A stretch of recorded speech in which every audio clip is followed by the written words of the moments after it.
चहा पिणे वेगळं आणि चहा एन्जॉय करणं वेगळं, हा मसाला दोन्ही शिकवतो. आज बघूया घरच्या मसाल्याचा सुगंध आणि पहिल्या घोटात प्रेमात पडणारा चहा मसाला. सुरुवातीला मसाले बघूया.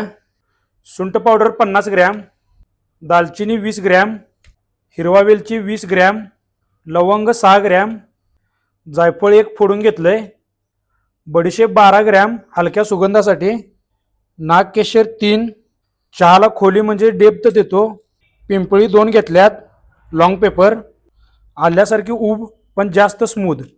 हे सर्व मसाले पुढे सांगतोय त्याप्रमाणे वेगवेगळे कोरडे भाजून घ्यायचे. सुरुवातीला घेऊया दालचिनी आणि जायफळ. हे सर्व मसाले हलके फक्त गरम करून घ्यायचे. त्यासाठी प्रत्येक वेळी पॅन फक्त प्रीहीट करून घ्यायचा, पॅनला गॅस चालू ठेवायचा नाही. दालचिनीचा हलका सुगंध यायला चालू झालाय, आता काढून घेऊया. त्यानंतर घेतला हिरवा वेलची. हिरवा वेलची फक्त 30 ते 40 सेकंदासाठीच गरम करून घ्यायचा आणि प्रत्येक वेळी पॅन हा प्रीहीटच करून घ्यायचा.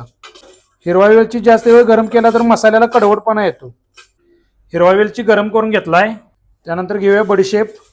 बडीशेप 15 ते 20 सेकंदासाठी हलकी गरम करायची. ॲड करूया सुंठ पावडर. इथून पुढे 30 ते 40 सेकंद हलकं गरम करत राहायचं.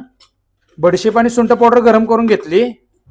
यातील बडीशेप वेगळी करून खड्या मसाल्यात ॲड करायची. लवंग, नागकेशर आणि पिंपळी घेतली.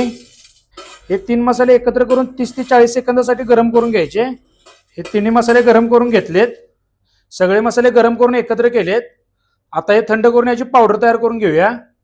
मसाले मिक्सरमध्ये ब्लेंड करता वेळी जळू द्यायचे नाहीत. मसाल्याची पावडर करून घेतली. ॲड करूया सुंठ पावडर. मसाला व्यवस्थित चाळून घेतलाय. मिक्स करूया. हा मसाला एअरपॅक कंटेनरमध्ये 2 ते 3 महिने स्टोअर करता येतो. फक्त मसाला ओल्या चमच्याने कधी घ्यायचा नाही. याचं प्रमाण आहे 1 कप चहासाठी चिमूटभर, म्हणजेच 1/4 टीस्पून पेक्षा कमी. जास्त टाकला तर चहा कडू होतो, त्यामुळे याचं प्रमाण एकदम कमी ठेवायचं. चहा मसाला तयार आहे.